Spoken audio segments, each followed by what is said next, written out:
Papa Dudut. Hi, good day po sa inyo at sa mga kabarangay nating avid listener ng Barangay Love Stories.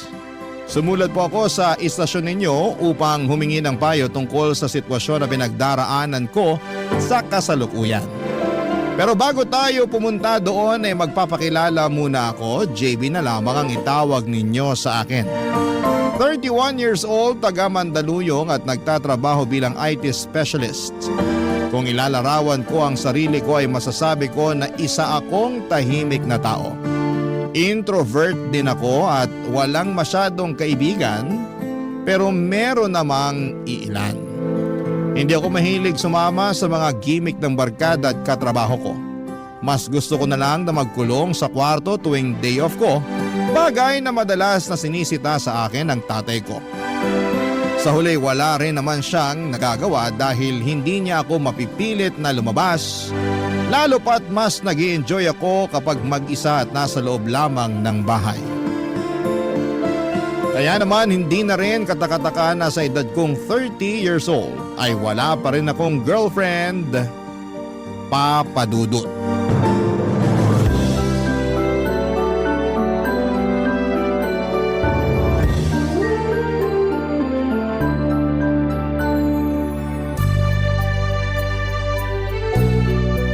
Nak, malapit ka na mag-31. Tatay talaga. Kaka-birthday ko lang po 31 agad? Nagbibiro lang naman ako at alam ko naman na kabe-birthday mo pa lang. Pero ano palang plano mo? Plano po saan? Sa buhay mo. May plano ka ba mag-asawa o mag-girlfriend man lang kasi 30 ka na. 20 ako nung pinanganak ng nanay mo yung kuya mo. 25 naman ako nung ipinanganak ka. Kasi po… Anong kasi? Aminin mo na lang kasi kung lalaki rin ang gusto mo. Matatanggap naman kita, anak. Babae pa rin ang gusto ko. Yun naman pala eh. Pero bakit hanggang ngayon wala ka pa rin pinapakilala sa amin ng kuya mo? Kahit hindi mo na asawa, girlfriend muna. Yun nga po. Kahit girlfriend wala ako nun. Torpe ka siguro. Hindi po, pero rin. Anong pinagsasabi mo dyan? Tamad po. Tamad makipagkilala at manligaw ng babae. Gusto mong mati ka rin sa akin? Ano pong Tamaan! Huwag po! Ano kasi pinagsasabi mo? Saka anong tamad? Pati ba naman sa pagpapakilala at pangliligaw ng babae kinatatamara mo? Ang alam ko lang naman kinatatamara mo, yung paglabas mo ng bahay natin para sumama sa mga kaibigan mo para gumimik. Kilalang kilala niyo po talaga ako. Siyempre anak kita. Hindi ka naman pinulot lang doon sa basurahan para ampunin namin ng nanay mo. Iniri ka niya. Galing ka sa amin. Dugot laman ka namin. Alam ko naman po yun pero… Matanong nga kita. Ano po yun? May bala ka ba magpamilya o tumandang binata na lang? Wala naman po sigurong masama sa pagiging matandang binata. Wala nga pero gusto ko lang naman malaman kung ano bang plano mo. Para kung nakapag-desisyon ka na hindi ka na mag-aasawa, hindi na kita kukulitin. Tingin mo sa akin kagaya ng mga magulang dyan na namimilit sa mga anak nila na mag-asawa na kasi nasa hustong gulang na. Ibahin mo ako! Alam ko naman po na iba kayo at hindi kayo yung klase ng magulang na namimilit. Tsaka kilala niyo ako. Kahit pilitin niyo ako pag ayaw ko, hindi pa rin kayo mananalo sa akin. Sa bagay, totoo yan. Yung nanay mo sa saykata ay pinaglihi, kaya ang tigas ng ulo mo. Grabe kayo sa akin, Tay. Pero ano na nga sagot mo sa tanong ko? Naiinip na ako, mababatukan na kita. Ang bayolente. Isa JB. Pangarap kong magkaanak at magkaasawa. Paano nga mangyayari yun kung tamad kang makapagkilala at manligaw? Hindi naman po ako nagmamadali. Alam ko, pero gusto ko pa makita yung magiging apo ko sa'yo. Paano na lang kung kunin ako? Wala naman pong ganyanan. At bakit? Tingin mo ba sa akin immortal? Tay talaga. Nakuha niyo pang magbiro. Hindi naman ako nagbibiro, pero may kamatayan na tinatawag. Paano kung bukas o sa makalawa? Hindi pa po kayo mamamatay kasi makikita niyo pa yung magiging apo niyo sa akin. Makakasama niyo pa sila ng mas matagal kaya pigilan niyong mamatay agad. Ngek, pwede ba yun? Opo. Puro ka talaga kalokohan. Kanino pa po ba ako magmamana? Tayo lang naman ang mag-ama. Sus, dinamay mo pa ako. Malay mo, mana ka sa nanay niyo. Kayo nga, dinamay niyo pa si nanay na nananahimik na sa kabilang buhay. Ayaw nga. Katakot baka biglang magparamdam. Takot pa naman ako sa multo. Pero, nak ha, usapan natin to bilang magtatay. Kung may plano ka naman pala mag-asawa at magkaanak, wag mo nang patagalin pa. Sinasabi ko sa'yo, masarap ang umibig. Para kang nakalutang sa alapap. Papa Dudut, hindi ko naman masisisi ang tatay ko kung nagtanong siya sa akin tungkol sa kung kailan ko planong mag-asawa. Alam ko rin naman na hindi na ako bumabata. Siyempre, pangarap ko pa rin naman na bumuo ng sariling pamilya, kaya lang ay aminado akong hindi ko alam kung paano humanap ng matinong babae na magiging girlfriend. Oo, tama kayo ng narinig. Gusto ko ng matinong babae dahil alam ko na matino akong lalaki. Sa totoo lang ay uso na ang hiwalayan sa panahon ngayon. Mapaartista man o ordinaryong tao. Para sa akin ay malaking factor noon ang hindi pagiging swak ng personality ng magkasintahan sa isa't isa na nadidiscover lang nila kinatagalan. Kaya nga gusto ko munang kilalanin ng husto ang babaeng magiging girlfriend ko bago ko siya papasukin sa aking buhay. Para doon pa lamang ay malaman ko na kung magtatagal kami o hindi. Ayoko kasing mag-aksaya ng oras para sa isang babae kung hindi naman kami seryoso sa isa't isa. Dahil nga alam ko na kung ano ang gusto ko ay pinanghawakan ko yon hanggang sa umabot ako sa edad kung saan ay marami sa mga kasabayan ko ay may sarili ng pamilya. Kaya nga pinag-isipan ko ng mabuti ang usapan namin ni tatay at saktong bigla naman akong kinausap ng pinsan ko na meron daw siyang ipapakilala sa aking babae, Papa Dudut.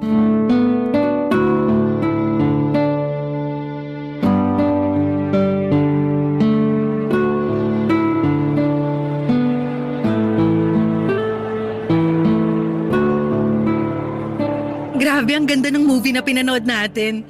Hindi ko expected yung twist sa ending. Ikaw ba expected mo na? Medyo.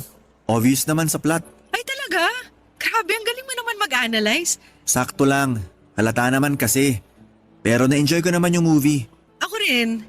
Masaya ako na na-enjoy natin kasi sabi ng iba, huwag ka raw manonood ng movie sa sinehan sa unang date nyo. Ha?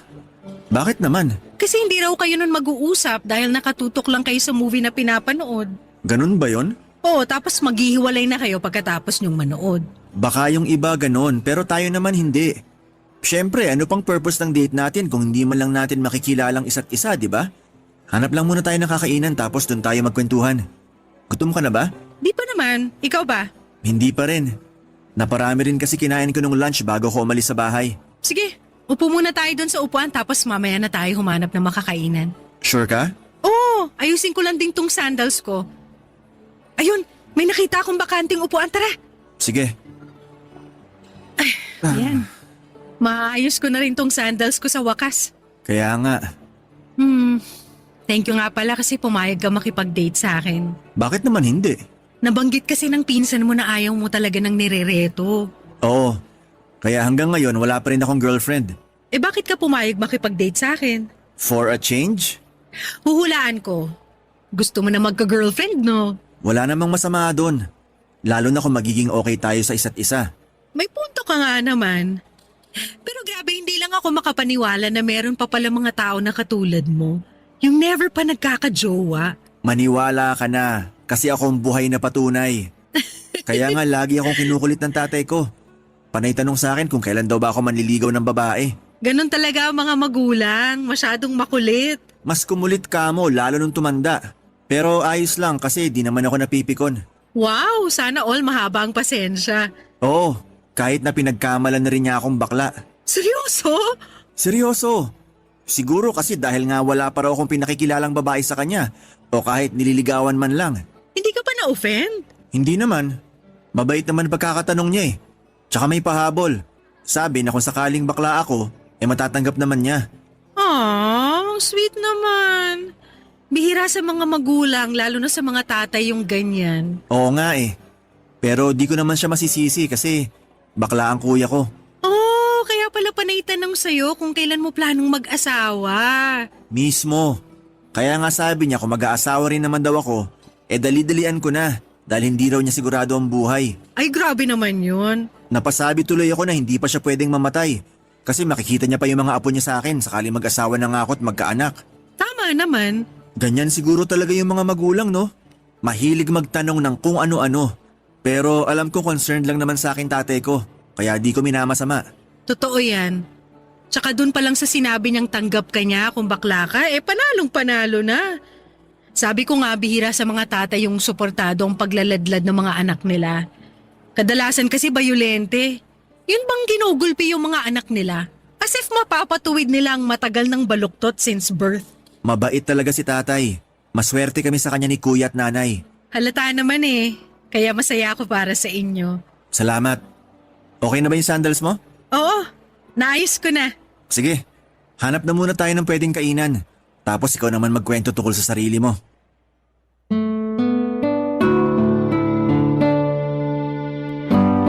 Papadudot dahil sa pagiging sigurista ko sa babae at focus sa pagtatrabaho, ay nakalimutan ko na talaga ang aking love life. At aaminin kong masarap pala sa pakiramdam na makipagkilala sa isang babae. Yun kasi ang eksaktong damdamin ko noong pumayag ako makipag-date kay Marnie. Ang ganda-ganda niya tapos mahinhin din at malumanay magsalita. Kuwela at napapatawan niya talaga ako sa mga hirit niya. Pasok na pasok sa mga katangian na hanap ko sa isang babae. Sa totoo lang ay na-enjoy ko ang movie date at kwentuhan namin ni Marnie. Kahit na noon lang kami nagkita at nagkakilala ay hindi kami na-bore sa isa't isa. Parang ang bilis nga ng oras dahil nabitin pa kami. At nagkayayaang magkita ulit sa susunod pagkatapos naming magkapalitan ng numero. At kahit papadudot, matapos kong makauwi ng bahay, ay abot pa rin sa tenga ang aking ngiti at kilig na nararamdaman. Barangay Love Stories. Barangay Love Stories. Papadudot, matatawa ba kayo kung sabihin kong wala talaga akong alam kung paano manligaw ng babae? Okay lang kung matawa kayo pero aminado kong hindi ko alam kung paano o saan magsisimula. Kung tatanungin ninyo ako kung nagugustuhan ko na ba si Marnie, oo ang sagot ko. At yun yung klase ng pagkagusto na higit pa sa isang pagkakaibigan. Yung date namin na isang beses ay nasundan pa nga ng 2 pang beses at doon ko nalaman na gusto ko na siya, papadudot. Pero hindi ko alam kung papaano ko yon sasabihin sa kanya. Kalkulado kasi ako kung kumilos. Ayoko magkamali pero iba pala kapag usapang love life na. Nakakalito. Nakakatakot sumugal at marami akong duda lalo na sa sarili ko at kahit na gusto kong humingi ng tulong sa pinsang kong nagreto sa amin ni Marnie sa isa't isa ay ayoko pa ring gawin kasi siguradong tutuksuhin lamang niya ako. Hindi kasi si Marnie ang una niyang nireto sa akin kundi marami na rin. Pero kay Marnie lamang ako pumayag na makipag-blind date. Kaya nga problemado ako ng panahong yon. Buti na lang at nahalata ng tatay ko kaya agad niya akong kinausap, papadudot.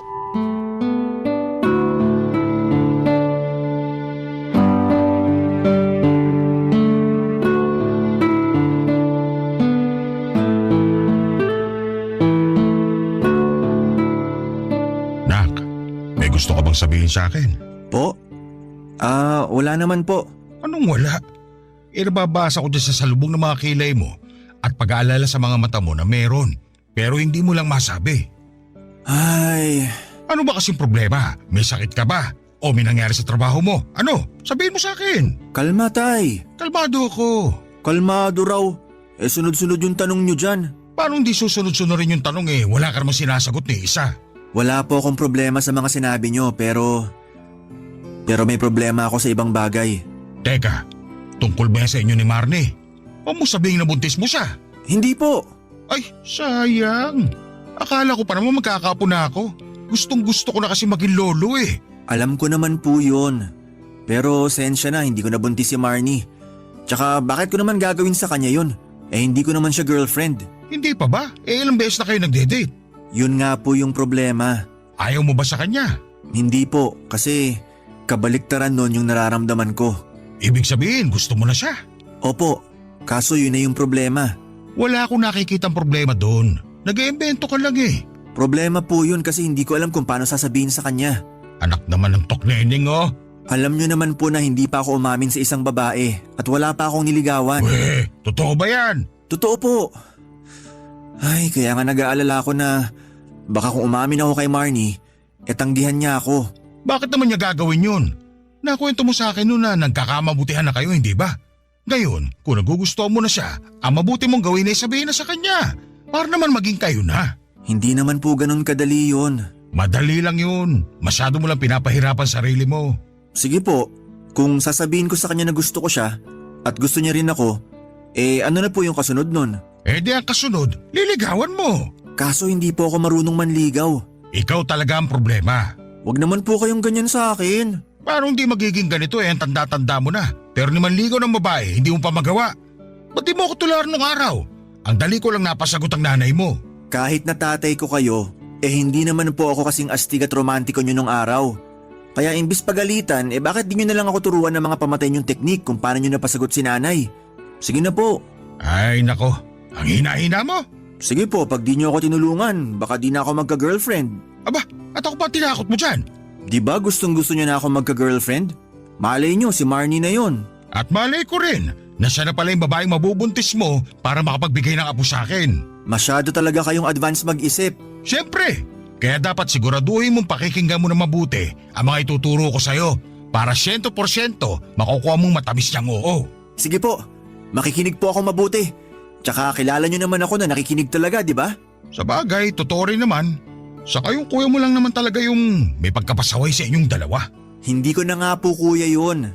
Ate ko na po yun. Kahit tinanggap ko ang kabaklaan niya, gusto ko kuya pa rin ang itawag mo sa kanya. Sige po, sabi nyo eh. O kailan daw ba dadalaw yung kuya mong yun? Tagal-tagal na nung huli siya pumunta rito. Wala po siyang sinabi. Pero baka malay nyo, bigla na lang sumulpot dyan sa pintuan ng bahay natin. Sabihan mo na lang, kamo namimiss ko na siya. Okay po. Mabalik tayo doon sa pinag-uusapan natin. Ano? Handa ka na bang matuto sa tatay mo? Makinig ka mabuti. Hindi ko na uulitin yung mga sasabihin ko.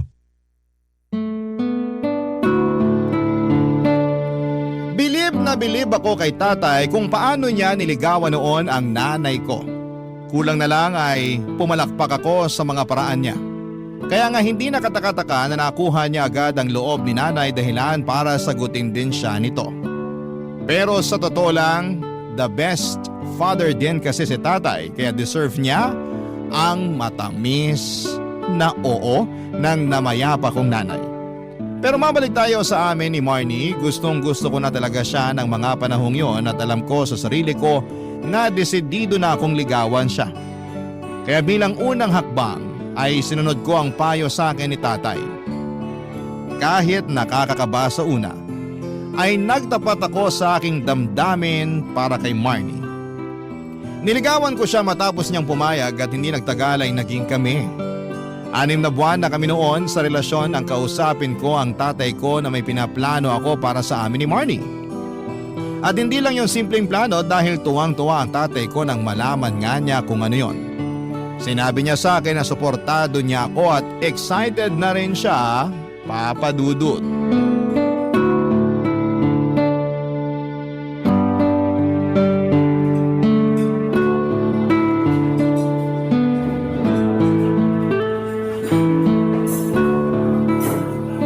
Wow! Ang social naman itong restaurant na pinagdalan mo sa akin. Siyempre, pinaghandaan ko talaga to. Na dito tayo mag-date? Oo, sana nagustuhan mo. Hindi ba obvious? Gustong gusto ko rito. Ay, buti naman. Nakahinga na ako ng maluwag dahil sa sinabi mo. Sobra ka naman. Hindi naman ako mahirap isama kahit saan mo ko gustong i-date. Hindi naman ako choosy. Alam ko naman yon, pero pagdating sa'yo, syempre gusto ko yung palaging espesyal. Mahalaga ka sa akin. Mahal kita. Ah, ang sweet naman ng boyfriend ko. Sweet naman talaga ako. Uy, dati kaya hindi ka ganyan ka-sweet. Ano kay? Sakto lang. Sobra ka naman sa akin. Uy, joke lang. Inaasar lang kita. Hindi naman ako nasaktan. Inaasar lang din kita. Pero tama ka naman. Bago ka dumating sa buhay ko, di talaga uso sa akin ang pagiging sweet. Ako rin naman nagulat kasi meron pa pala akong itatamis. At lahat ng yon dahil sa'yo. ko sa'yo. Anong ewan mo sa akin? Kung ano-ano pinagsasasabi mo. Nagsasabi lang ako ng totoo. Totoo pala yun, no? Totoo pa lang ano. Na kahit anong tagal, darating pa rin yung tao na magiging partner mo. Na makakasama mo habang buhay. Sa hirap at ginhawa. Sa lungkot at ligaya. To be honest, akala ko tatanda na lang akong binata nun. Tinanggap ko na lang kasi na-realize ko na wala namang masama dun. May mga tiyuhin akong walang asawa tsaka byudo. Ayos naman sila. May konting lungkot pero mas marami yung saya kasi sarili lang nila iniintindi nila. Pero ako, gusto ko pa rin magkaroon ng sariling pamilya. Dahil alam ko doon ako mas magiging masaya. Kaya nga thankful ako dahil nakilala kita eh. Buti na lang din nilakasan ko ang loob ko na umamin sa'yo nun at ligawan ka. Oo, tapos sinagot kita kasi alam ko sa sarili ko na mahal na rin kita. Salamat sa pagmamahal sa akin. Deserve mo yun. Tsaka ako rin naman nagpapasalamat sa'yo kasi hindi mo lang ako minamahal. Inaalagaan mo rin ako. Iniingatan, iniisip mo lagi ang kapakanan ko. Kulang na lang sabitan kita ng medalya at bigyan ng certificate dahil sa pagiging the best boyfriend mo. Hindi naman ako perpekto. Ako rin naman, hindi perpektong girlfriend. Sino bang pinanganak na perpekto? Wala naman, di ba? Ang importante, sinusubukan natin gawin yung makakaya natin para mag-workout yung relasyon natin. Tama. Kaya nga kung tatanungin mo ako ngayon, kung siguradong sigurado na ako sa'yo at sa relasyon natin, oo ang sagot ko. Ikaw ba? Sigurado ka na? Oo naman! Siguradong sigurado! Ibig sabihin, malaki yung chance ako na mapapayag ka't makuhang matamis mong oo sa susunod kong itatanong sa'yo? Ha? Teka, ano ba yung sunod mong tanong? Ano kasi, simula nung naging tayo, marami akong na-realize. Para sa akin, kahit hindi perpekto ang relasyon natin, masaya ako dahil ikaw ang kasama ko rito. At alam ko sa sarili ko, ikaw din ang babaeng gusto kong pakasalan. Pakasalan? Oo, Marnie. Sinabi ko na kay tata yung plano ko at natuwa talaga siya ng husto. Sobrang excited siya tapos ako, kabado. Bakit ka naman kabado? Tingin mo ba hindi ako sakaling magtanong ka na ngayon kung gusto ko magpakasal sa'yo? Grabe! Kakasabi ko lang na sigurado na ako sa'yo at sa relasyon natin tapos nagdududa ka pa sa isasagot ko? Kung tatanungin mo ko kung payag ako magpakasal sa'yo? Ouch! Sakit ah! Hala, hindi naman yung ganun eh. Eme lang! Ikaw naman pero hindi ka pa naman nagtatanong kaya secret muna ang sagot ko. Will you marry me, Marnie? Ha? Sabi ko, will you marry me? May dala akong singsing. Teka, ilalabas ko lang. Andito lang yun sa bulsa ko. Seryoso ba yan? Oo naman. Eto. Hala, totoo nga. May singsing ka nga. Meron nga. At totoo rin na plano ko na mag-propose sa'yo ngayon. I love you, Marnie. Will you marry me? Papadudot, ang sarap pala sa pakiramdam kapag sa ikalawang pagkakataon ay binigay sa iyo ng babaeng pinakamamahal mo ang matamis niyang oo. Yun kasi ang eksaktong pakiramdam ko nang pumayag si Marnie na magpakasal sa akin. Grabe, parang nakalutang sa ere ang mga paa ko at parang ayoko nang bumaba pa sa lupa mula sa pakiramdam na yon. Ako na yata ang pinakamaswerteng lalaki sa mundo dahil nakilala ko na si Marnie.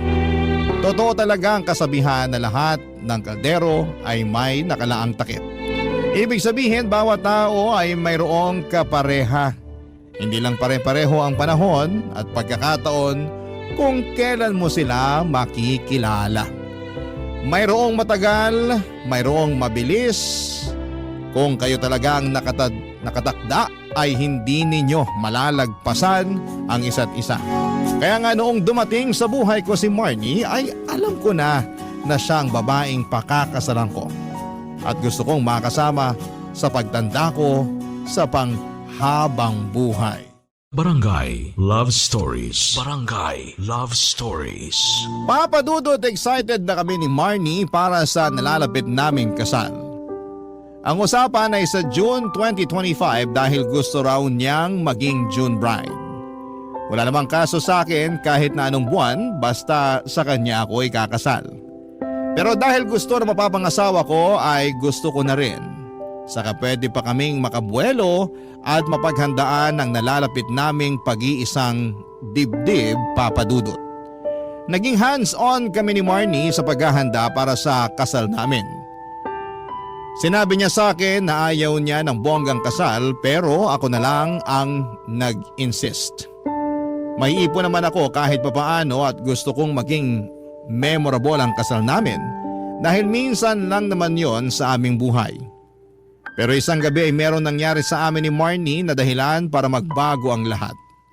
Pati na rin ang tingin ko sa kanya, Papa Dudut.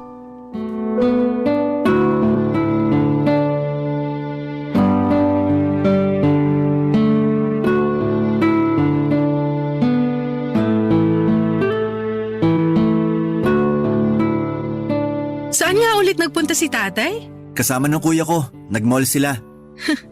Mukhang na-miss nila ang isa't isa. Sinabi mo pa, close kasi talaga sa isa't isang tatay at kuya ko. Medyo nagkairingan lang nung nagladlad si kuya pero tinanggap naman ni tatay nung tumagal-tagal na. Siyempre yung pagtatanggap naman hindi yan nangyayari sa loob ng 24 oras. Kumbaga journey yan. Kaya nga from time to time, kinukumusta rin ni kuya yung acceptance journey ni tatay. Hanggang sa matanggap siya nito ng tuluyan. Nakakatuwa naman. Kaya nga masaya rin ako kasi mukhang bumalik na rin ulit yung closeness nila. Ikaw, kumusta ka? Anong kumusta ako? Ayos naman ako. Alam kong ayos ka lang, pero gusto ko lang kumustahin ka. Yung acceptance journey mo tungkol sa kuya mo nung nagladlad siya. Yun ba? Wala yun. Matagal ko na siyang tanggap kahit na bago pa siya umamin. Halata naman kaya sa pilantik ng mga kamay niya at kembot ng balakang niya na binabai siya. Para sa akin cool yun, kaya walang problema. Mabuti naman. Bakit ba sila pinag-uusapan natin? Wala naman sila rito. Buti pa, pag-usapan na lang natin yung tungkol sa ating dalawa. Sige, pero anong gusto mong pag-usapan? Since malapit na tayong ikasal at bumuo ng sarili nating pamilya, bakit hindi tayo magkaaminan na ng mga bagay na di pa natin sinasabi sa isa't isa? Ano mga bagay na hindi pa natin sinasabi sa isa't isa? Yung mga bagay na hindi pa natin alam. Bakit kailangan may ganun pa? Siyempre, para mas makilala natin ang isa't isa. Wala naman sigurong masama dun, di ba? Wala nga. Lalo na kung wala ka rin namang tinatagong masamang sikreto. Sige, paig ako pero paano ba yan? Bale, magtatanong ako tapos sasagutin mo. Okay. Tapos magtatanong lang din ako tapos sasagutin mo. Oo, isipin mo na lang para lang tayo naglalaro. Sige. So sino una? Ako na. Naalala mo yung niluto mong adobong pusit nun na di ko kinain? Oo, bakit? Sinabi ko lang talaga na may allergy ako sa pusit para di ka masaktan. Pero ayoko talaga ng sabaw na kulay itim. Oo talaga? Para mas maganda yata kung sinabi mo sa akin yung totoo. Sana na ipagluto kita ng ibang ulam. Nakaraan na naman yun eh. Tsaka sinabi ko na naman sa'yo ngayon. Sabagay. Pero sa susunod, sabihin mo na sa akin ng diretso. Huwag ka na mag-imbento. Nakukonsensya pa naman ako noon kasi naisip ko na sana tinanong muna kita kung may allergy ka sa seafood bago ako nagluto ng adobong pusit. Sorry. Di bale, ayos na yun. Ako na ba? Oo, ikaw na. Ano ba? Ito ay hindi ko na talaga sinabi sa'yo kasi baka magulat kapag nalaman mo. Pero ilang beses mo akong sinabihan na magaling ako sa kama, di ba? Oo, tapos sabi mo ganun talaga kasi marami kang natutuhan sa mga nabasa mong libro. Tama naman pero hindi lang naman yun dahil dun. Anong ibig mong sabihin? Marami na rin kasi akong karanasan sa ibang lalaki. Ha? Hindi naman ako katulad mo na wala pang nakarelasyon simula pinanganak bago tayo nagkakilala. Siyempre, meron na ako naging boyfriend noon. Alam ko naman na meron. Nabanggit mo naman sa akin na meron kang dalawang naging ex-boyfriend. Meron nga, pero hindi lang kasi sila dalawa. Ilan ba? 13. May 11 pa bago yung huling 2 yon. Seryoso ba yan? Oo. Pero hindi naman nagtagal yung iba sa kanila. Parang 1 o 2 buwan lang. Ibig sabihin may 13 lalaki na rin ang dumaan sa buhay mo bago ako? Ganun na nga, kaya medyo expert na talaga ako sa pagpapaligaya sa'yo sa kama. Nakakadiri ka! Anong sabi mo? Sabi ko nakakadiri ka. Ang dami na palang lalaki na gumalaw sa'yo. Tapos mukhang proud na proud ka pa dyan. Hindi ko na tuloy alam kung paano ka titingnan sa mga mata. Sorry, pero hindi lang ako makapaniwala.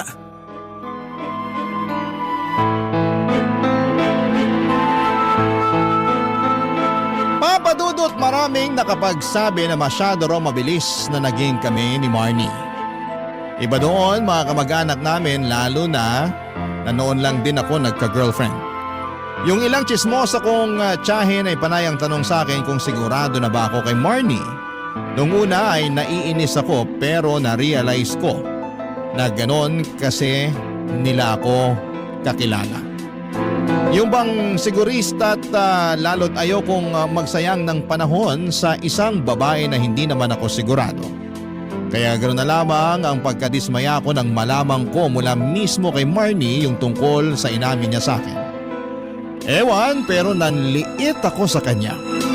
Alam ko naman na nakaraan na yon pero hindi ko mapigilang makaramdam ng pandidiri para sa babaeng pinakamamahal ko. Alam kong nakita niya ang naging reaksyon ko at sinubukan niya pang magpaliwanag sa akin. Pinakinggan ko siya pero hindi ako napanatag sa mga sinabi niya. Pinalis ko siya sa bahay namin at naiwan akong galit at napapaisip na gusto ko na lamang makipaghiwalay sa kanya. Sobra talaga akong na-offend sa mga nalaman ko, Papa Dudut.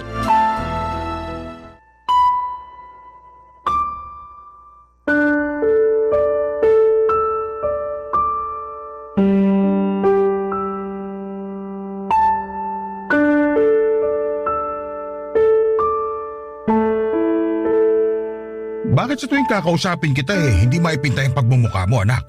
Tay, wala po ako sa mood makipagbiruan. Sino ba may sabi sa'yo nakikipagbiruan ako? Ano po ba kasing kailangan nyo? Sabihin nyo na para malaman ko. Tapos iwanan nyo na po ko. Gusto ko mapag-isa. Sa tono mo, mukhang may problema ka. Wala po akong problema. Lokohin mo, lelang mo. Meron yan. Sabihin mo na sa akin para naman matulungan kita. Pala desisyon po talaga kayo, no? Kung makapagsalita ka parang hindi mo ko tatay at di kita anak ka. Sa akin ka pa talaga magsisinungaling kilalang kilala kita. Sige na, magsabi ka na sa akin. May problema ka ba? O baka naman kay ni Marnie meron.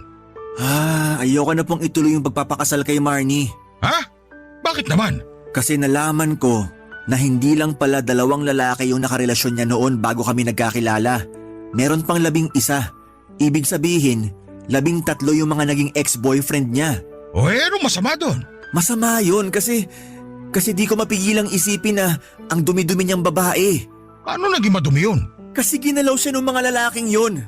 Kaya pala siya parang expert. Pinagmalaki niya pa talaga na meron na siyang karanasan. Teka lang hindi ko lang maintindihan. Paano ba kayo napunta sa usapang yan? Ako naman nagbukas ng topic na magkaamin na kami ng mga bagay na di pa namin alam sa isa't isa bago kami ikasal.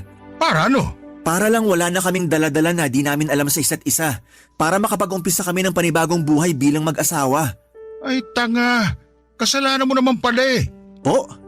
Paano ko naging kasalanan? Kasi kung meron naglalaro ng apoy, ikaw naman naglaro ng tanga-tangahan. O yan ngayon ang napala mo. Masama ba yun? Gusto ko lang naman na makilala namin ng husto yung isa't isa. Tapos ngayon na may nalaman ka tungkol sa kanya, ganyan magiging reaksyon mo. Hindi po ba kayo mandidiri sa kanya kung kayo nasa posisyon ko? Hindi, kasi nakaraan na yun. Ikaw na ang karelasyon ni Marnie ngayon. Ikakasal na nga kayo, hindi ba? Baka naman masyado lang naapakan niyang pride at pagkalalaki mo, kaya ganyan yung reaksyon mo. Basta, hindi ako masaya sa nalaman ko. Maliit na bagay, pinalalaki mo Palibasa wala kayo sa posisyon ko, kaya di nyo ko naiintindihan. Siguro nga hindi. Pero hindi rin naman sapat na dahilan yan para hindi mo na ituloy yung pagpapakasal kay Marnie. Akala ko ba mahal mo siya? Tapos may nalaman ka lang sa nakaraan niya. Gusto mo na kagad makipag-iwalay sa kanya? Para naman yata hindi patas siya lalo na sa girlfriend mo. Anong magagawa ko kung yun agad ang naramdaman ko nung sinabi niya sa akin yung bagay na yun? Sana kasi hindi ka na lang nagtanong.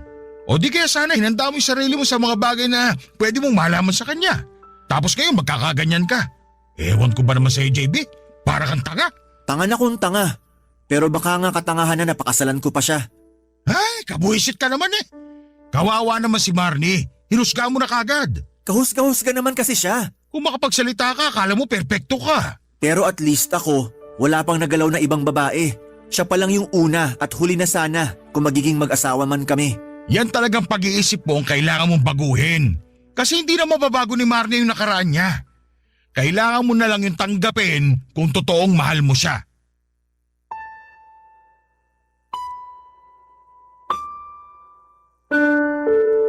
Papadudot inis na inis sa akin ang tatay ko matapos kong ikwento sa kanya ang dahilan kung bakit ayaw ko nang magpakasal kay Marnie. Totoo nga ang kasabihan na play stupid games, win stupid prizes. At yun nga ang napala ko matapos ang pauso kong aminan namin ng girlfriend ko. Ewan ko ba? Kahit na anong gawin ko ay hindi ko talaga mapigilang manliit sa kanya lalo na at hindi gawain ng isang matinong babae ang magpagalaw sa maraming lalaki. Kaya nga hindi niyo ako masisisi papadudot kung gusto ko na lamang umurong sa kasal namin ni Marnie. Hindi ko pa to nasasabi sa kanya dahil alam kong masasaktan siya.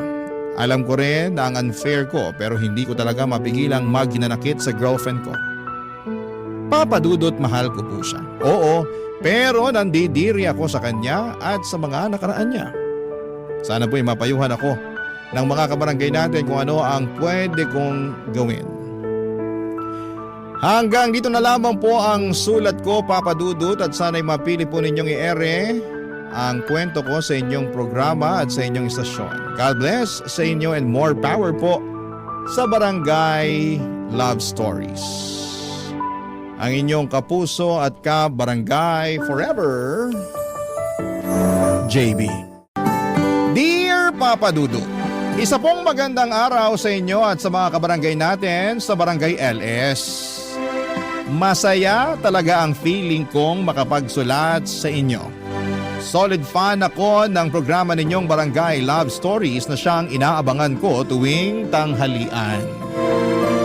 Kapag nakikinig nga ako'y nababalikan ko rin ang naging buhay ko. Naalala ko rin ang ilan sa mga pinagdaanan ko. Lalo na ang mga naranasan ko na masaya sa aking pakiramdam. Siya nga pala, Papadudot, ako po si Catalina, 65 anyos at tubong Nueva Ecija. Noong nasa tamang edad na ako ay lumuwas ako ng Maynila para makipagsapalaran at maghanap buhay. Taong 1977 ay nagsimula akong magtrabaho. Pumasok po ako noon sa isang tindahan ng school and office supplies at nakapwesto ito sa isang kilalang kalsada, ang tinatawag noong araw na Avenida. Ito'y isang karanasan na tuwing naaalala ko ay napupuno ang puso ko ng kapayapaan na may halo ring kaligayahan at pasasalamat.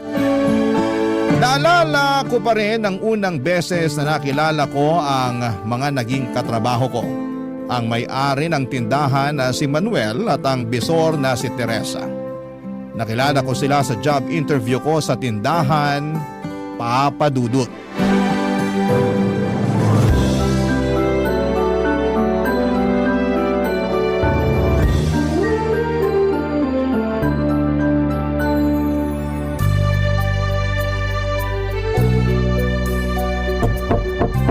Pasok! Bukas yan! Magandang umaga po. Kayo po ba si Sir Manuel? Oo, ako nga. Ikaw ba si Catalina? Opo. Sakto, tinitingnan ko ngayon tong biodata mo. Mabuo ka. Bali ang ina-applyan mong posisyon ay cashier. Opo, sir. Base dito sa biodata mo, high school ang tinapos mo. Di kung tutuusin, ito ang magiging unang trabaho mo. Tama? Opo. Sige nga, Catalina. Ipakilala mo nga ang sarili mo sa akin. Ako po si Catalina, 18 years old, single, coming from the province of Nueva Ecija, Philippines. Kauna-unahang trabaho ko nga po to, pero huwag kayong mag-alala, kakayanin ko ang mga gawain dito. Sabihin nyo lang ang kailangan at gagawin ko ng masinsinan ang anumang ibilin nyo sa akin. Gusto ko yung personality mo, ha? And also, I like the attitude. Positive at porsigido. Desidido akong magtrabaho, sir. Maganda yan. Saan ka nakatira ngayon, Catalina? Hindi naman ba malayo dito? Hindi ka naman mahihirapan papunta dito sa store. Tumutuloy po ako kasama ng mga kamag-anak ko sa Quiapo. Isang sakay lang po ng jeep at makakarating ako dito. Good, good. Alas 8 ng umaga ang pasok, ha? Ayoko nang nanilate. Sige po, sir. Makakaasa kayo. Kamusta naman ang abilidad mo sa math? Sa math po, marunong naman po ako magbilang. Plus, minus, times, divide. Kaya ko naman po. Paano ba yon? 2 times 2 equals 4? 2 times 3 equals 6? 2 times 4 equals 8? Marunong rin po akong pumindot ng calculator. Alam mo, gustong gusto ko yung confidence mo ha. I like you. Huwag ka masyadong kabahan. Tuturuan ka naman namin dito kung ano yung mga gagawin mo. Sige po. Ang gusto ko lang maayos magtrabaho. Ha? Pag may pinagawa sa'yo, gawin mo ang best mo. Ayusin mo ang pagbibilang ng bayad ng mga customer, pati na rin ang pagsusukli sa kanila. Pagkatapos nun, wag na wag mong kakalimutan na iabot sa kanila ang resibo. At isa rin sa mga requirement dito sa store, dapat palagi kang nakangiti. Okay? Di ko po makakalimutan ngumiti, sir. Yan, ganyan nga. Alam mo naman siguro ang business namin, tindahan to ng school supplies at office supplies. Pagpasok mo pa lang, kitang-kita mo na yung mga nakadisplay, di ba? Marami nga pong mga items, sir.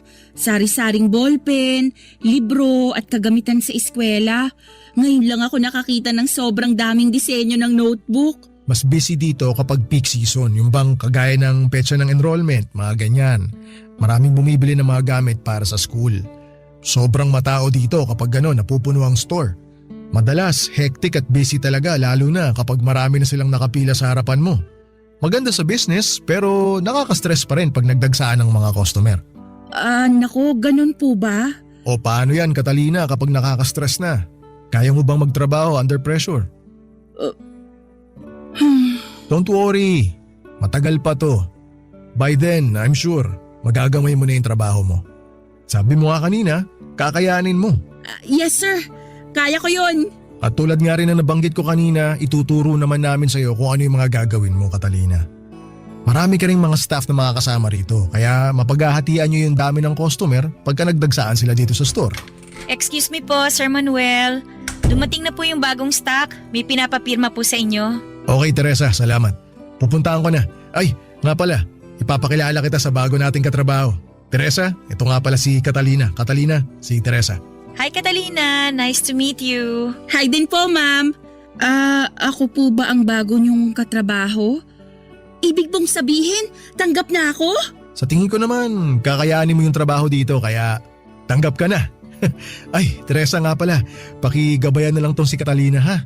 Ikaw na mag-train sa kanya. Okay sir, ako pong bahala sa kanya. Salamat po sa tiwala niyo, Sir Manuel.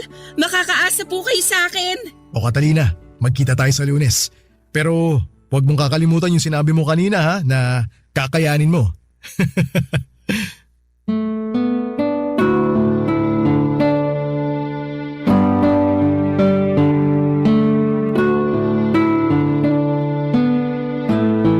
Papadudot ang laking tuwa ko noong nagpakita si Manuel ng tiwala sa akin at tinanggap niya ako para sa kanyang store. Bitbit ang pag-asa ng panibagong yugto sa aking buhay. Inasikaso ko ang mga requirements bilang new hire at inayos ang iba pang mga kailangan para sa trabaho. Naalala ko pa noong nagpasukat ako para sa uniform ko, Papadudot. Nagpunta pa ako sa underpass sa ilalim ng Claro M. Recto Avenue, kung saan ay may hilera doon na puro mga mananahi. Marami kasing eskwelahan sa dakong yon ng Maynila kaya maraming paggawaan ng uniform at kaya rin may mga tindahan ng school supplies kagaya ng pinasukan ko. Pagsuot ko ng work uniform at pagtingin sa salamin ay nakaramdam ako ng pagka-proud sa sarili ko. Malinis tingnan ang suot ko at mukha kong profesional. Nabuo ang pakiramdam na nasa Maynila na talaga ako at may marangal akong hanap buhay dito. May pagkakabalahan akong bago na siyang hakbang rin na ikagaganda ng buhay ko. Dumating ang unang araw ng pagpasok ko sa tindahan, Papadudot. Sinalubong ako ng itinakda na gagabay sa akin sa trabaho na si Teresa. Sa pagkakaabalay, mabilis na lumipas ang oras hanggang sa hindi ko namalayang lunch break na pala. Magkasabay kaming magkakatrabaho na kumain habang katabi ko si Teresa na siyang kakwentuhan ko, Papadudot.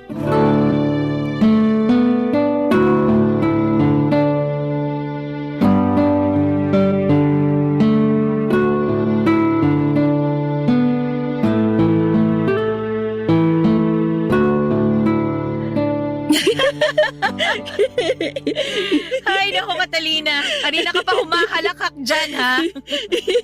Nakakatawa kasi yung katrabaho natin. Hindi ko mapigilan ang tawa ko. Pwede na siyang maging komedyante. Mukhang madali rin siyang pakisamahan. Ay, naku. Pag nakilala mo pa yung ibang mga katrabaho natin ng mas malalim, makikita mo na bawat isa sa kanila maayos makisama. Mababait ang mga yan. Halos parang pamilya na rin ang turingan namin dito. Wow! Sana makasundo ko rin kayong lahat. Oo naman! Balang araw, magiging kaklose mo rin sila. Masaya dito. Tipong kahit ang daming ginagawa sa maghapon, hindi ko ramdam yung pagod kasi yung pakikisama namin, grabe! Kaya nga ako nagtagal ng 3 years dito eh. At sa tingin ko, mananatili pa ako dito. 3 taon ka na pala dito, Teresa. Matagal-tagal ka na rin pala sa store. Okay naman kasi magtrabaho dito. Nagkakasundo kami magkakatrabaho dito. Kaya talagang magaan sa pakiramdam kahit na ang daming stress. Tsaka si Sir Manuel, naku, maayos siyang boss. Stricto pero talagang down to earth. Madaling lapitan kapag may tanong ka. Nakikinig siya. Tutulungan kapag resolbahin ang problema mo. Unang tingin ko sa kanya, ang tapang ng itsura niya. Tipong pag gumawa ka ng pagkakamali, dapat humanda ka sa sasabihin niya dahil paprangkahin ka talaga niya. Kahit masasaktan ka, sasabihin niya. Huwag kang matakot kay Sir Manuel. Lahat ng inuutos niya para sa ikaayos ng store yun. Curious lang ako, paano siya kung magalit? Nakita mo na ba? Ang tanong, nagagalit nga ba siya? Naku, hindi ko pa nakitang magalit yun si Sir Manuel kasi palagi siyang kalma kapag kinakausap kami. Kahit isang beses? Nai-stress naman siya, oo. Lalo kapag peak season tsaka tambak talaga yung mga asikasuhin. Pero sa nakita ko kay Sir, palagi siyang mahinahon sa amin. Sa bagay, di naman din namin kasi siya sinusuway eh. Sa sinabi mong yan, nakahinga ako ng maluwag-luwag. Aayusin ko ang trabaho ko para walang masabi si Sir. Ang laki nga ng pasasalamat ko kasi nakapagtrabaho ako kay Sir Manuel. Maayos din magpasahod yon. Tapos patas pang makitungo sa mga trabahante niya. Sakto din lang ang trabahong pinapagawa niya. At mas maraming araw ang kalma kaysa sa stress. Kaya ikaw Catalina, galingan mo. Para after 6 months, pagkatapos ng probationary status mo, gawin kang permanenteng empleyado ni Sir. Dahil para sa akin, ito yung tipo ng trabaho na nako talagang hindi mo pakakawalan. Mukhang maganda nga talaga ang pamamalakad dito para magsabi ka ng ganyan.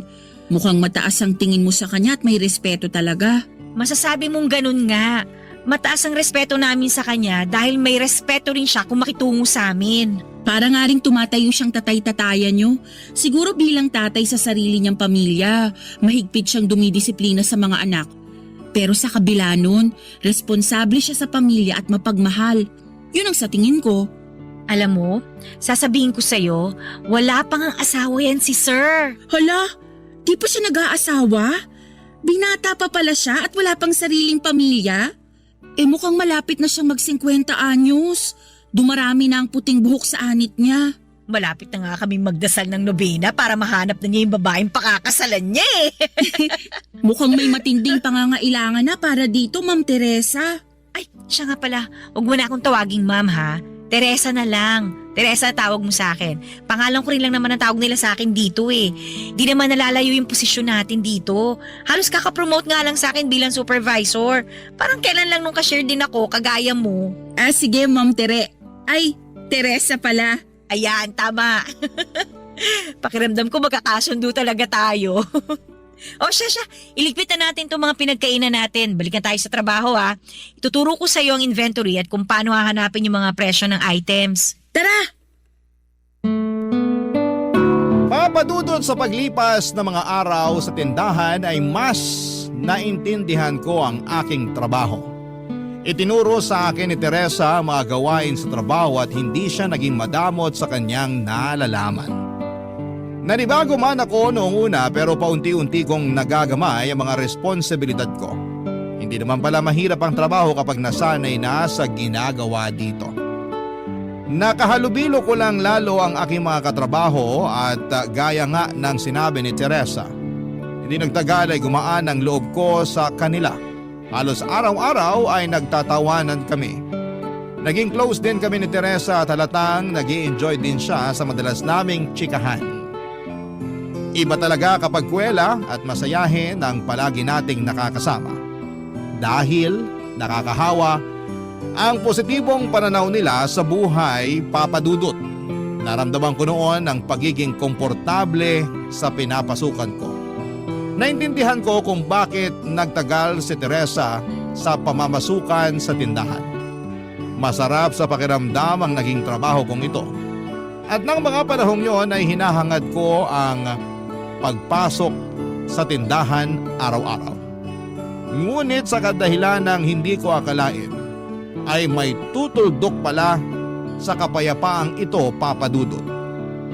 May malalabag pala akong kalakaran sa loob mismo ng trabaho na siyang lalabag din sa kalooban ng aking katrabaho na si Teresa, Papa Dudut. Barangay Love Stories. Barangay Love Stories. Lumipas ang panahong yon ng matiwasay. Pagkalipas ng ilang buwan ay nasanay ako sa routine ng trabaho ko. Kung noong simula ng pagpasok ko ay maya't maya ang pagtanong ko kay Teresa, sa katagalan ay mas nagagawa ko na ng independent o mag-isa ang trabaho ko. Tulad ng sinabi ko sa interview ko ay ginalingan ko nga, Papa Dudut. Nakarating din sa akin mula sa mga katrabaho ko ang obserbasyon ni Sir Manuel sa akin bilang baguhan. Approve si Sir Manuel sa performance ko at thumbs up daw ako sa kanya na talaga namang ikinatuwa ko. Inaayos ko noon ang trabaho ko, Papa Dudut, kaya inakala ko na wala akong makakaharap na malaking aberya. Ngunit salungat sa ninanais ng lahat ay may nagawa akong lubos na ayaw ng boss namin na si Sir Manuel. May naging issue ako tungkol sa paghawak ko ng kaha.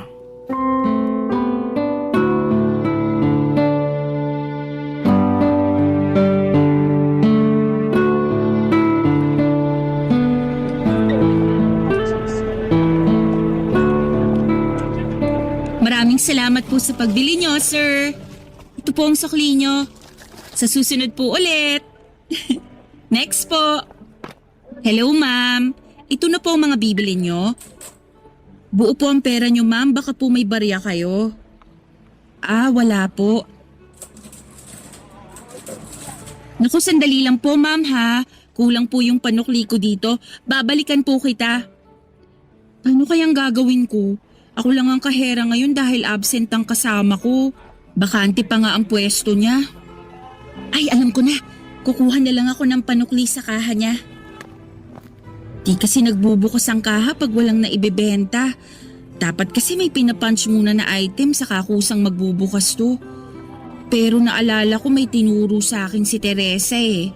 May pipindutin lang dito para mabuksan ang kaha. Saan nga pa yun? Ah! Ito na nga. Ito ang hinahanap ko. Ayan! Kukuha na ako ng kulang na panukli. Ito na po ang sukli niyo, ma'am. Maraming salamat po sa uulitin. Ay, sa wakas naubos din ang customer. Ako na lang ulit ang mag-isa sa counter ngayon. Catalina, Ah, hi Sir Manuel. iwan mo na muna yung kaha. Kausapin kita sandali. May tatanong lang ako sa'yo. Ano po yun, sir? Nakita ko na nanggaling ka sa kabilang counter ah. Ah, opo, sir. Bakit ka nanggaling doon? Ano po kasi, sir? Buo po kasi yung perang pinambayad nung kabibili lang. E pagtingin ko po sa kaha ko, kulang na po ang nandito para masuklian siya. O tapos? Naisip ko baka may sapat na barya sa kabilang kaha. Kaya Kaya ka pumunta sa kabilang kaha kasi walang tao doon. opo, O pagbalik mo sa pwesto mo, nasuklihan mo yung customer. opo. Gusto ko lang na malinaw ang pagkakaunawa ko, Catalina. Ha? Nakakuha ka ba ng panukli sa kabilang kaha? Opo, sir. Paano? Nabuksan mo yung kabilang kaha? Ah, nabuksan ko po, sir. Bakit po? May problema po ba? Paano mo mabubuksan yun? Eh hindi naman pumasok yung kahera na dapat nakapwesto dun sa kabilang kaha. Hindi nabubuksan ang kaha ng basta-basta. Sino nagturo sa'yo kung paano buksan yun? Si Teresa po, sir. Sabi niya po sa akin, pag pinindot sa kaha ang may nakasulat na no sale, magbubukas to kahit wala pang nakapunch na item. Naalala ko yon kaya nakakuha ko doon ng panukli. Si Teresa nagturo sa'yo? Ay, Catalina, hindi mo ba alam na bawal buksan ang kaha kapag walang benta? Ha? Bawal po. Hindi mo ba alam na mahigpit kong ipinagbabawal na mabuksan ang kaha na nakatoka sa ibang tao? Lalo na kapag walang pahintulot galing sa akin. Hindi ko po alam, Sir Manuel. Hindi ko po alam na bawal ang ginawa ko. Akala ko po ayos lang dahil sakto lang po ang kinuha ko para may panukli sa customer.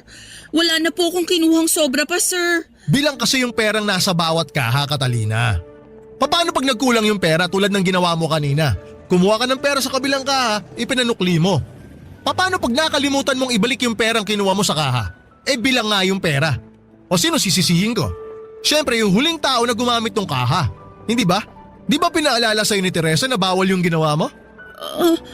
Hindi ko po maalala, sir. Teresa! Halika nga rito sandali! Sir, tawag niyo po ako? Nagbukas tong si Catalina ng kaha na hindi naka-assign sa kanya. Ikaw daw ang nagturo sa kanya kung paano buksan ang kaha na wala pang benta. Pero sinabi mo ba sa kanya na bawal magbukas ng kaha na nakatoka sa ibang tao? Ano po? Catalina, hindi ko ba pinaalala sa'yo yun? O ngayon Catalina, uulitin ko yung tanong. Alam mo ba na bawal buksan ang kahang nakatoka sa iba? Akala ko po pwede dahil may dahilan naman po ako. Kumuha lang po ako ng panukli sa kabilang kaha dahil nagkulang po ako sa barya. Sapat lang po ang kinuha ko para may panukli. Hindi ko rin po naisip na magpaalam muna sa inyo. Sorry po talaga, Sir Manuel. Hindi ko na po uulitin to. Alam mo Teresa, sa tingin ko nakalimutan mong ipaalala sa kanya yung bagay na yun eh. Dapat alam din ni Catalina lahat ng mga proseso natin dito. Lalo na sa paghahawak ng pera. Buti na lang nakita ko na kumuha siya ng pera dun sa kaha. Paano ko nakalimutan yun? Di nagkagulo na. Sir Manuel, kung nandito po ako kanina kasama si Catalina, mapapaalala ko po yun sa kanya. Siguro palaging nangyayari yan ano. Hindi ko lang alam kasi hindi ko pa nakikita. Uulitin ko Teresa ha, mahigpit kong ipinagbabawal yung ganong gawain. Huwag mong kalimutan na ibahagi yan sa lahat ng staff natin. Ikaw ang supervisor dito, kaya dapat hindi ikaw ang unang sumusuway sa mga patakaran ko. Hindi ko naman po alam na… Magsilbing warning to sa inyo ha, Teresa. At siguraduhin mo na alam ni Catalina lahat ng mga patakaran natin dito. Ayoko nang mauulit to. Naiintindihan nyo? Opo, sir. Papadudot mula noong nangyari ang insidenteng ito ay naging mainit ang mga mata ni Sir Manuel sa aming dalawa ni Teresa. Yun bang kinailangan namin na muling patunayan ang sarili namin sa kanya? Naging mahigpit din po lalo kay Teresa si Sir na lubos niyang ikinayamot. Dahil sa mga nangyari ay kapansin-pansin na nagbago ang pakikitungo sa akin ni Teresa. Nasa punto na iniiwasan niya ako kapag nagkakasalubong kami sa tindahan. Kapag sumisenyas o kumakaway ako sa kanya kahit bahagyang ngiti, ay hindi niya ipinapakita sa akin, Papadudot. Dinidedma lamang niya ako. Hindi na rin siya noon tumatabi sa akin para magkasabay na kumain tuwing tanghalian. Higit sa lahat ay iniiwasan na niya noon na tumingin sa mga mata ko na parang hindi kami magkakilala. May pinagawa sa amin noon sa trabaho at kaming dalawa ni Teresa ang inutusan dito. Ito ang naging pagkakataon ko, Papadudot, para makausap si Teresa ng masinsinan.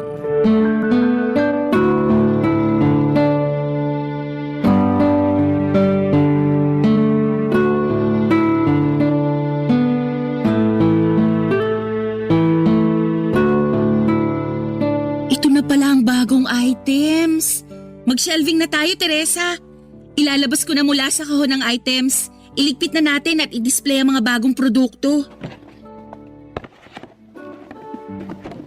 Ang gaganda pala nitong mga panulat. Sari-sari ang makukulay na disenyo. Sigurado akong papatok to sa mga bata. Tignan mo, Teresa, oh.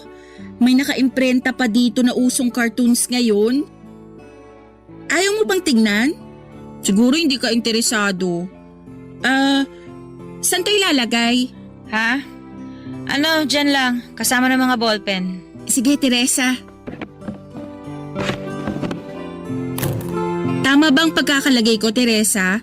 Nilagay ko ang mga lapis sa tabi ng mga ballpen. Ayos ba to? Ayos na yan. Ayusin ko na lang mamaya pag mag-isa na lang ako dito. Ako na lang mag-aayos, Teresa, para hindi ka na mahirapan. Maganda na bang pagkakaayos ko sa mga lapis? Ako na sabing bahala dyan eh. Pabukas na lang ng mga kahon. Sige, Teresa. May gusto akong ikwento sa'yo, Teresa. Matatawa ka. Gusto mong pakinggan? Ay, parang hindi ka pa rin interesado. Ayan, tapos ko nang i-display ang mga kailangan. Ayos! Teresa, nagsishelving ka pa rin. Mukhang marami ka pang kailangang i-display ah. Gusto mo tulungan kita? Hindi na, kaya ko na to. Sige. Ibabalik ko na lang ang mga sobrang items sa stockroom. Teresa, gusto mong isabay ko na yung mga gamit mo? Ano ba, Catalina? Ha? Bakit? May nasabi ba ako? Ang kulit mo kasi eh. Papansin ka masyado. Huwag ka nga. Gusto lang naman kitang tulungan. Pwes hindi ko kailangan ng tulong mo. Ba't ba ang init ng ulo mo, Teresa? May nangyari ba? May kinaiinisan ka ba? Di ba halata? Hindi ko alam. Aba, isipin mo. Anong kinaiinisan mo? Hina naman ang kukote mo. Ispelingin ko na para sa'yo ha. Hindi ano, kundi sino. Sino? Sinong pinanggigigilan mo? Hindi ako makapaniwalang hindi mo pa rin makuha. Ang pangalan niya ay nagsisimula sa letter C. Letter C? Wala naman tayong ibang katrabahong may pangalang nagsisimula sa letter C. Maliban sa... Teka, Oh, ano? Kilala mo na kung sino? ako? Ako lang dito ang may pangalan na letter C nagsisimula. Tumpak! Nakuha mo! Ang tagal rumihistro ha? Oo, ikaw ang problema ko, no? Bakit naman? Anong ginawa ko sa'yo? Hindi mo na ba maalala? Kung hindi dahil sa'yo, hindi ako mapapagalitan ni Sir Manuel.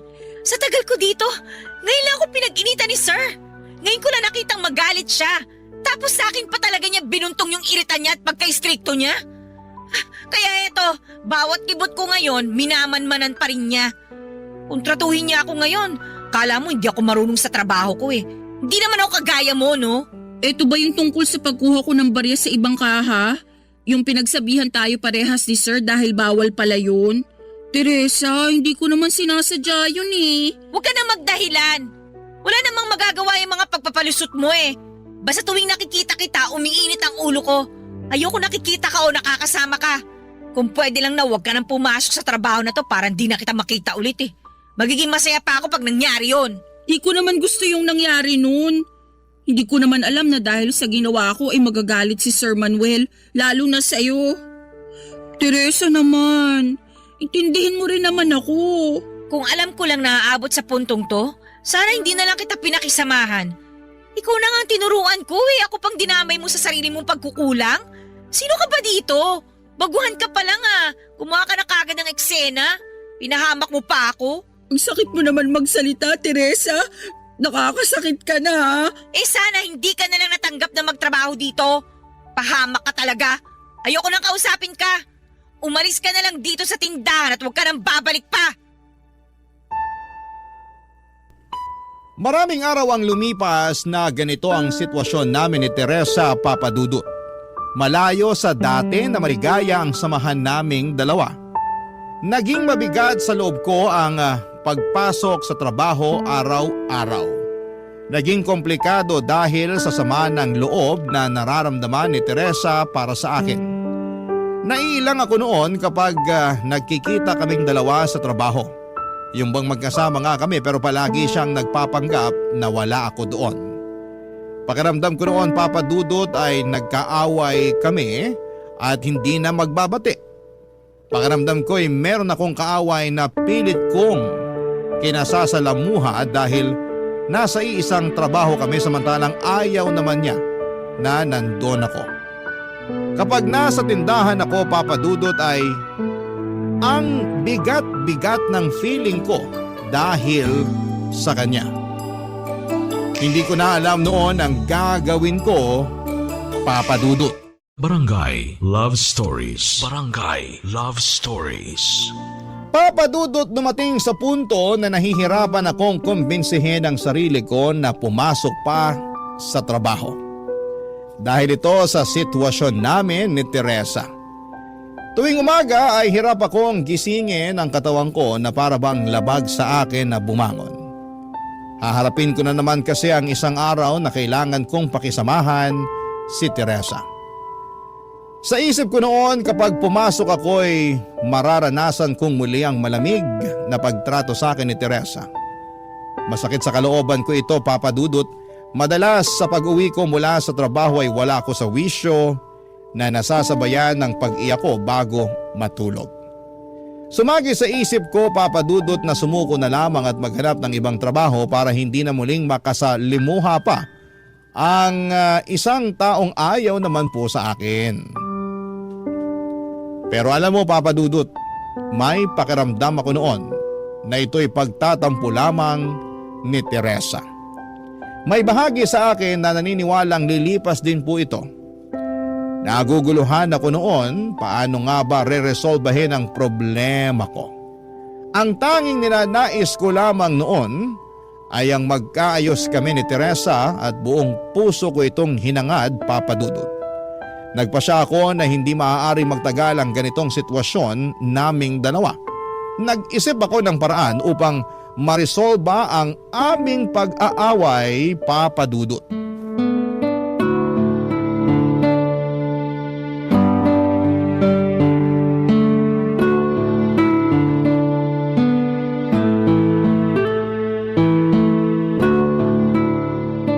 Magandang umaga po, Sir Manuel. Magandang umaga, Catalina. Yan ang gusto ko sa'yo eh. Lagi mong inuunahan yung shift mo. Lagi kang maaga kapag pumapasok. May iiwan lang sana ako sa loob ng office para po kay Teresa. Kay Teresa? Wala pa siya eh.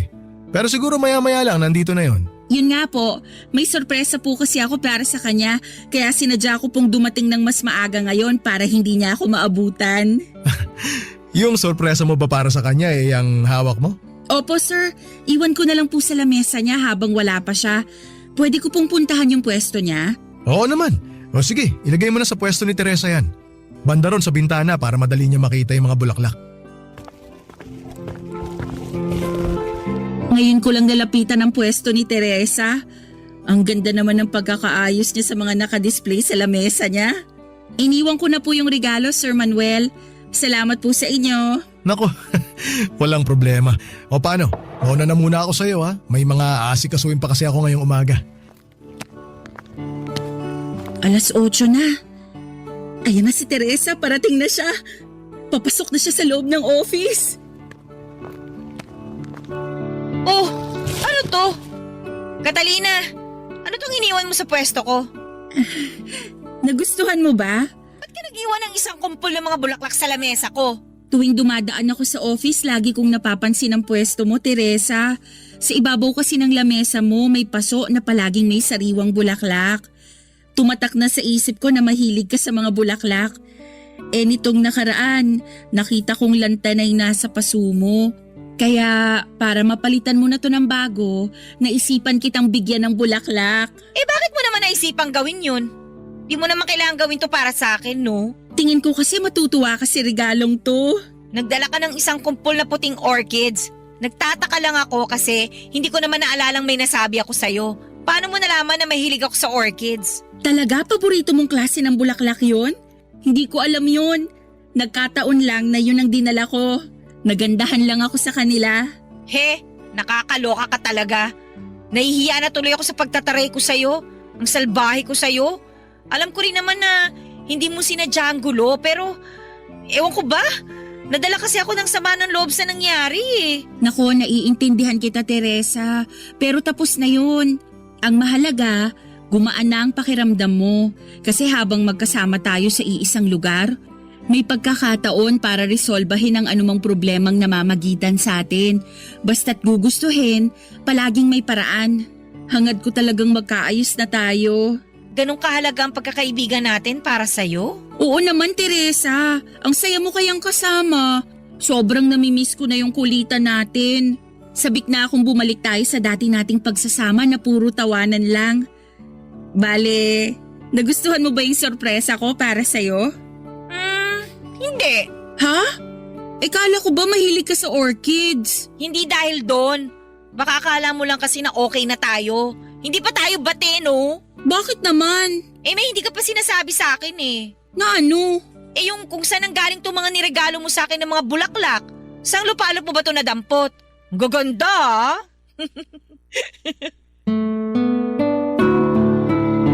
Papa Dudut, kinakatuwa kong sabihin sa iyo na mula noon ay nagbati na kami ni Teresa.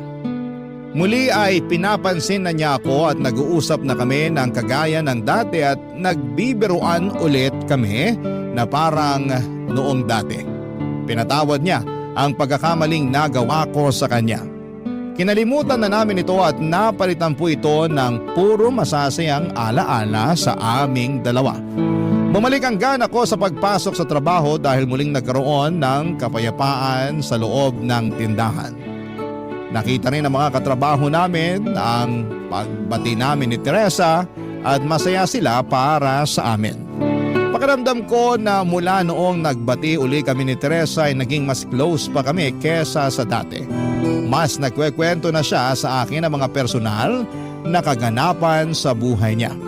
Alam daw niya mapagkakatiwalaan niya ako at ipinakilala pa niya sa akin ang kanyang naging nobyo. Sinong mag-aakalang mula sa pagtataray sa akin ni Teresa ay mauwi sa pag-i-invite niya sa akin sa kasal nilang dalawa. Siyempre Papa Dudut, hindi ko palalagpasin yon. Kasama mga katrabaho namin ay dumalo kami sa espesyal na okasyon ng matalikong kaibigan na si Teresa, Papa Dudut.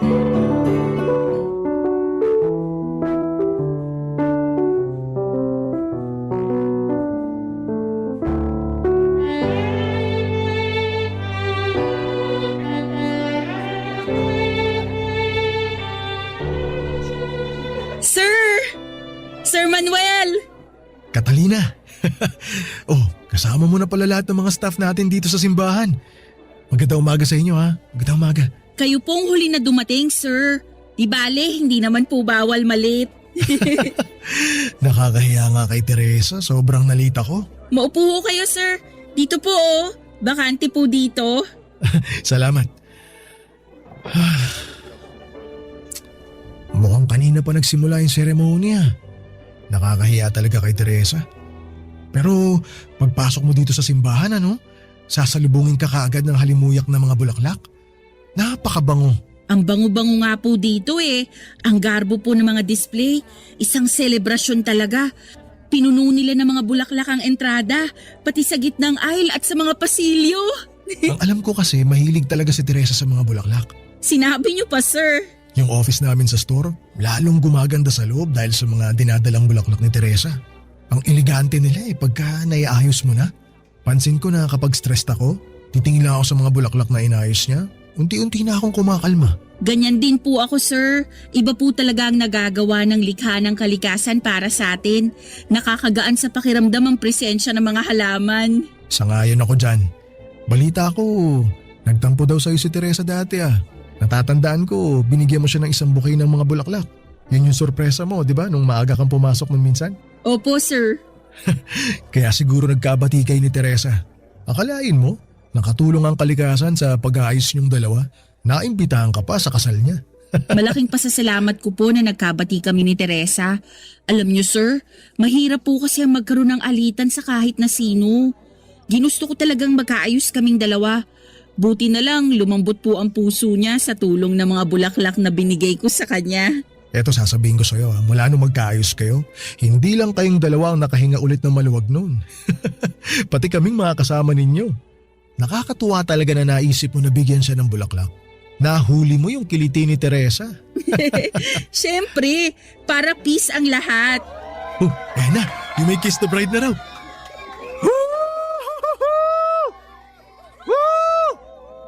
Ay, ayan na si na Teresa.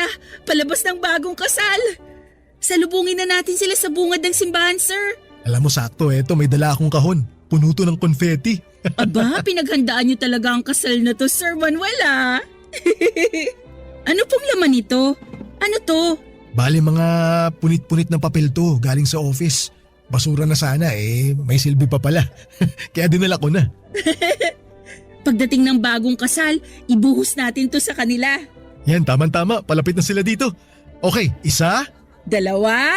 Tatlo! Congratulations, Teresa! Teresa, congratulations sa inyong dalawa. Kasal na ako, guys! Ibabato ko na tong bouquet na hawak ko, ha? Kung sinong sumalo nito, siyang susunod na ikakasal. Catalina, saluhin mo, ha? Sige, Teresa, ready na ako. Okay, 1, 2, 3! Ay! Oy, ano ba? Hindi mo nasalo, Catalina. Kanina napunta.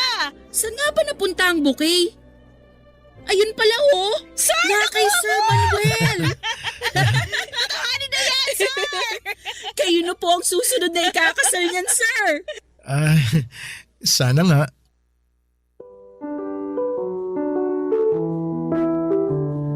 Papadudot mula ng kinasal si Teresa ay hindi nagtagal ay nakahanap nga si Sir Manuel ng babaeng mamahalin.